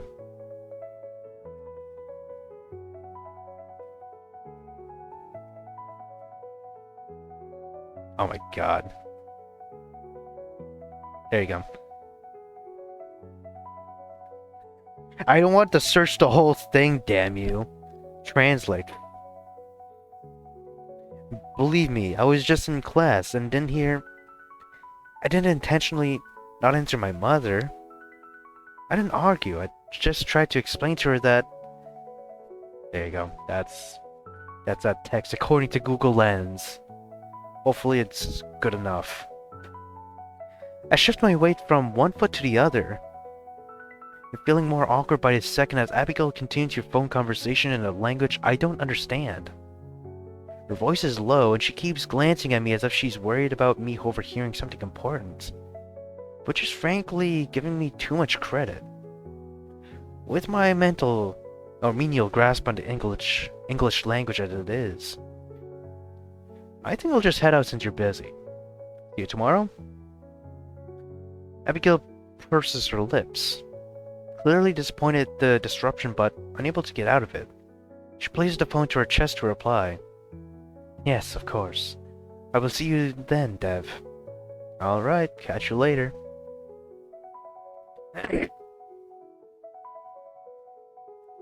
I give her a nod and start to head back away. She waves me goodbye with her free hand before grimacing at whatever she's hearing on the other end of the line. I head out of the classroom, feeling a bit lighter after our interaction. Even though it was short and kind of awkward, it was nice to connect with someone else on campus.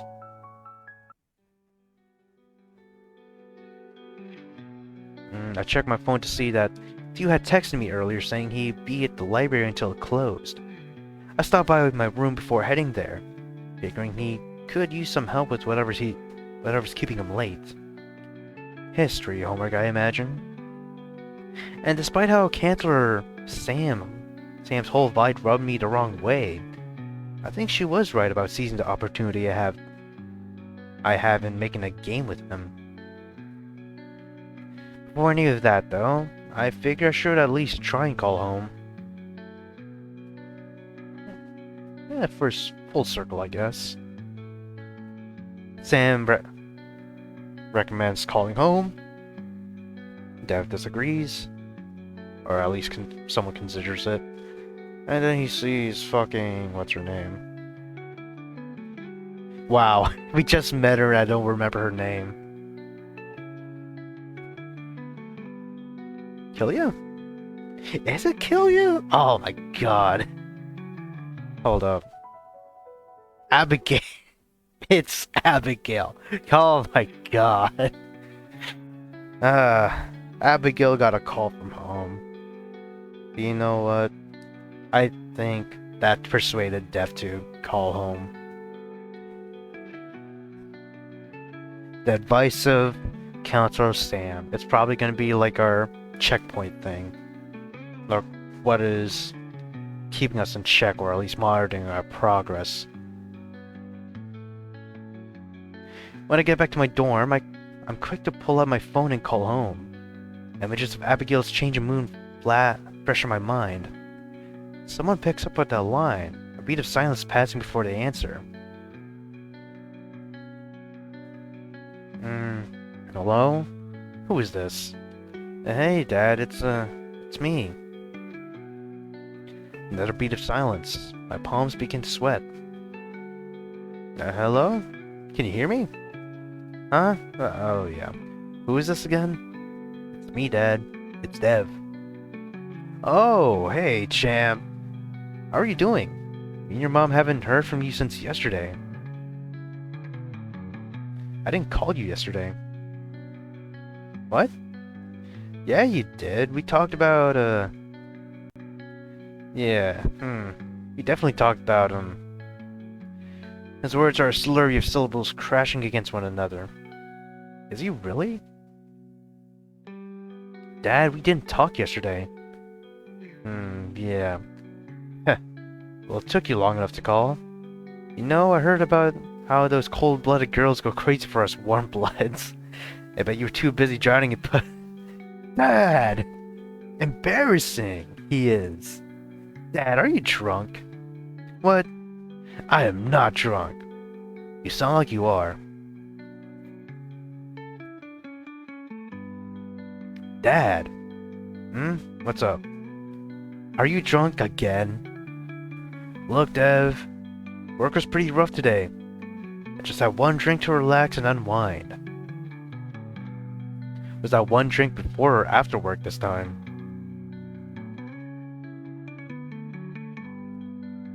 God damn it, Dad, you promised. Huh? Hold on 1 minute, Dev. I think your mom wants to talk to you. The sound of muffled static plays as the other end of the line is shuffled about. Sorry, champ, it actually looks like she's asleep on the couch. Is she asleep or is she passed out on the couch? Look, Dev, me and your mom, are not drunk. We only had a few drinks. I fucking knew it. You know what, Dad? My day was pretty rough too, so I think I'm going to bed. Alright. I'll see you later, champ. I love... what? I hang up. Damn. Damn. Dare I say it? Actually, no, I shouldn't say it. This game is not complete, but if it was complete, I have a feeling that one of the parents is gonna die. Whether they kill themselves or if, what's it called? Alcohol poisoning, there you go. I don't want to deal with this. You know what I want to deal with, though? Fucking Duolingo! It's almost been an hour since I finished my Duolingo lesson. I've just been fucking around here.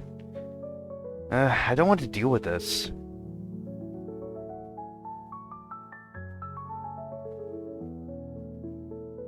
Oh, you just been sitting around, dude? That's... damn. The home situation is really a wreck for this lad.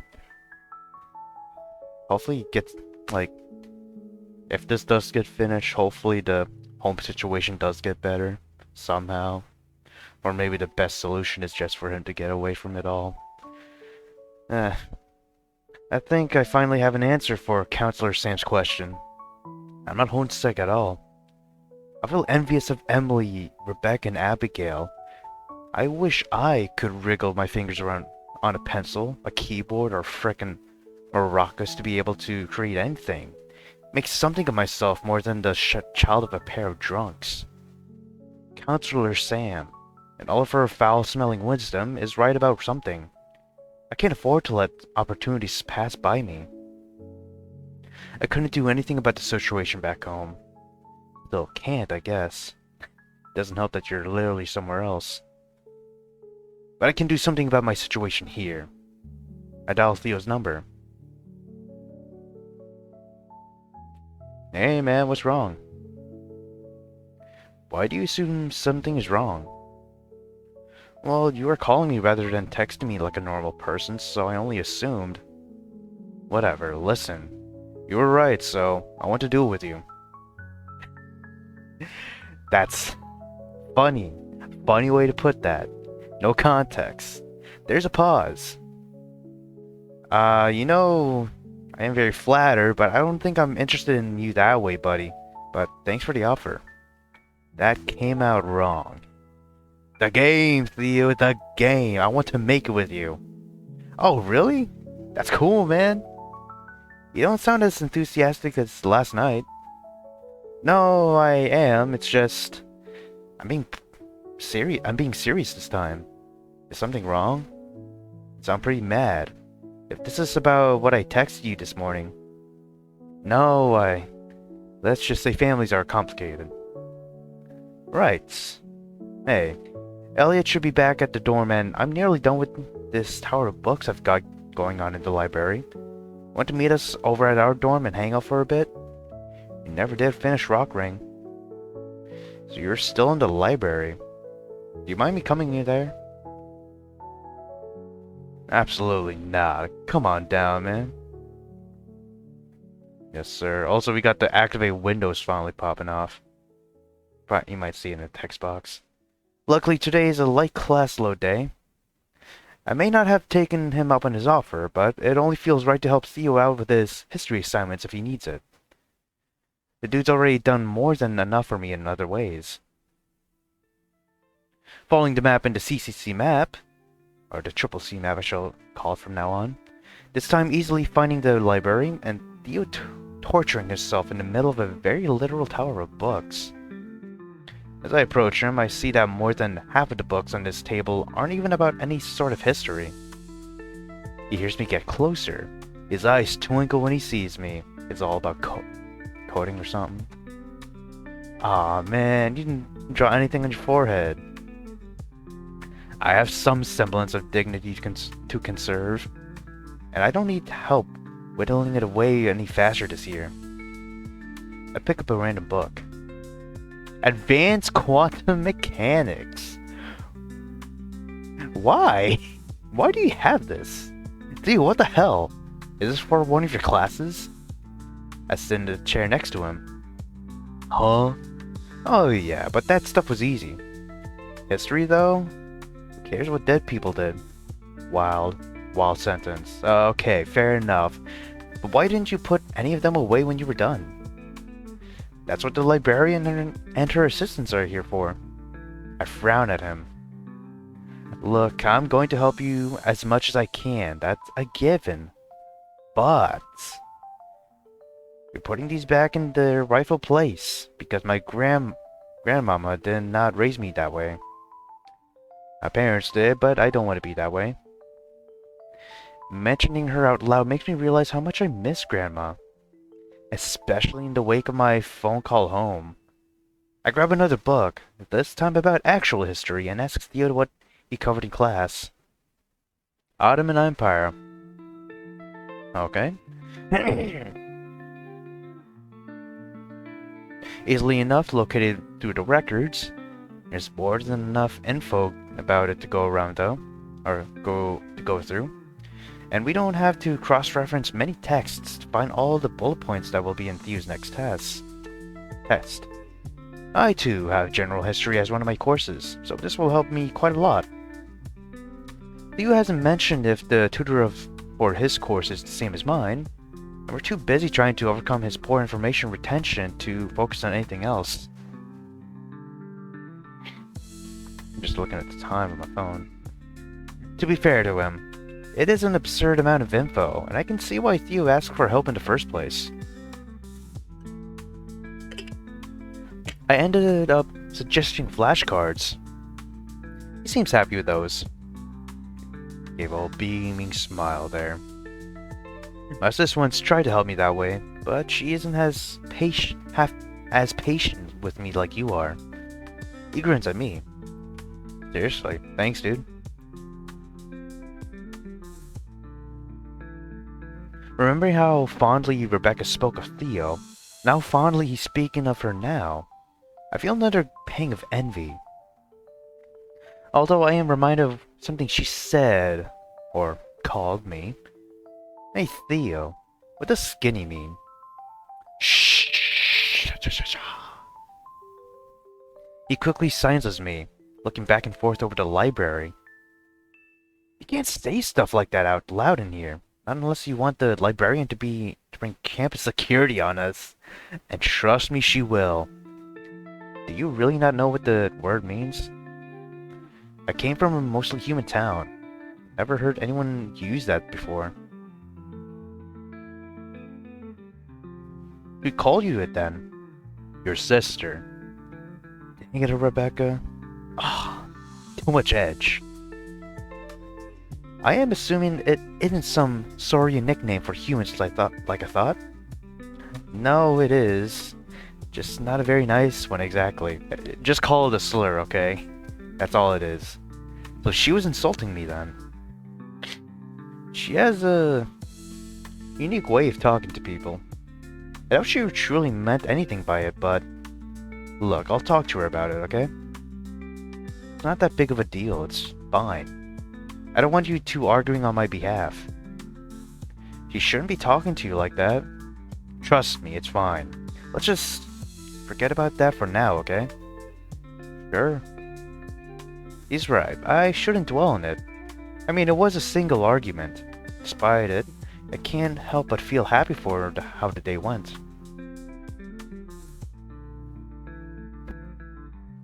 Emily showing me her drawing, Rebecca reading to and confiding in me, Abigail playing a beautiful melody. Each of them are great to talk to in different ways. Each of them is so talented in their respective craft. Art, writing, and music. It makes me think of how they could come all together in a... dude. I jump at his words. Yeah? We haven't known each other for long, but if you need to vent, I'm here, okay? Well, maybe not here, but this is a library, and if things get loud, we'll be kicked out. I smile. We're totally going to do it. Theo blanches. Again, Dev, I don't like you in that way. Sorry. Not that, Theo, the video game. Now I'm the one who's being sent some venomous shushes. Dude, I know, I'm just messing with you. Gotta ask though, what made you so certain? It didn't seem that into the idea yesterday.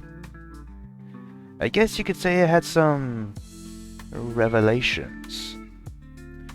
I don't exactly have much going on. No hobbies, not really sure what I want to do next.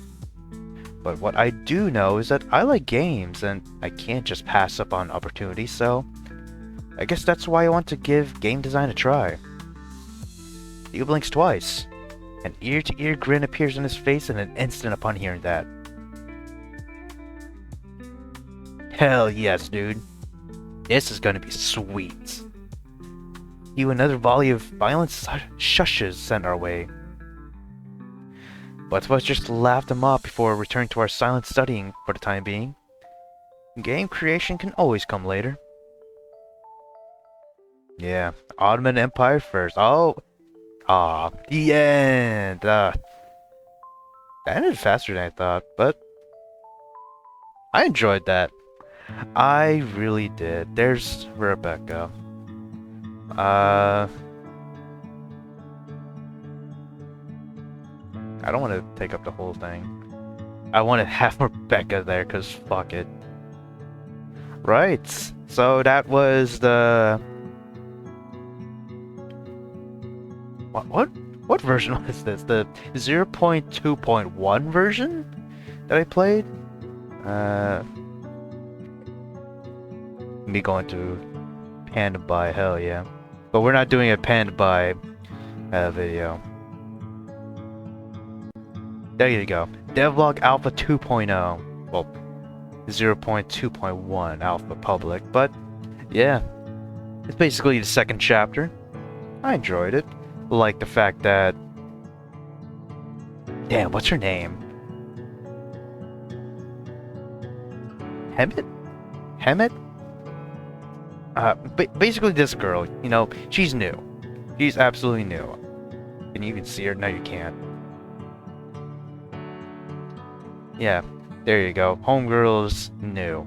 I like that. I like her. She draws. She has a pretty nice personality. The second girl, I think it's the violin girl, Emily. Is it Emily? No, it's not Emily. Fuck. I think this is Emily. Emily Hibbett, right? The long dino girl. We might be able to find the name here. Or not.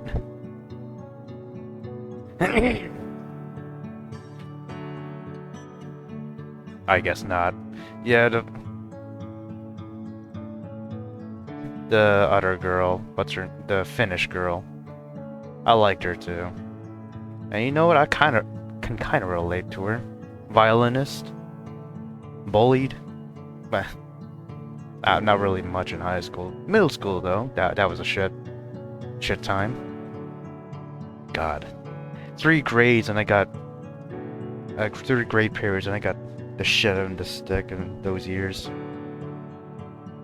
And then, God, what's the dean? Not the dean, the secretary. Or the counselor. Sam. Counselor Sam. Pretty cool. Look like a punish counselor to me, but you know what? He's chill. He's very chill. And it's nice to see Rebecca again. I'm liking where it's going. And, Dev has accepted the game. Was that the game ambition? Whatever. I'm trying to form sentences here, but it's like 1:15 in the morning. I mean, check it out. Shit, that's not it. There you go, 1:15. My camera's probably blocking that. No, not that. There you go. Go and pillage. I know I don't sound enthused, but I am genuinely excited on what else is gonna be coming up with DevLog. I know there's also Snoots. Well, it's one of these. Not that one. Did I delete it? Basically Snoot Encore, I'm getting to. Snoot Encore. I want to check that out next time. I don't think I'm gonna upload that on Sunday though. This will definitely be uploaded on Friday, which is technically today when I'm recording. Crazy. Anyways, gonna truly end it off here. Thank you all for watching. Leave a like for this episode. There you go. And I shall see you in whatever episode you watch next channel, man. Peace out. Where's the R? There you are. Peace out. Unstoppable Exodia. I've assembled all 5 special cards. All 5 pieces. Anybody who plays Pokemon plays this type of... What the fuck is that? What the fuck am I looking at here, you fucking idiot? Bro, no, hey, ban Fly Flow.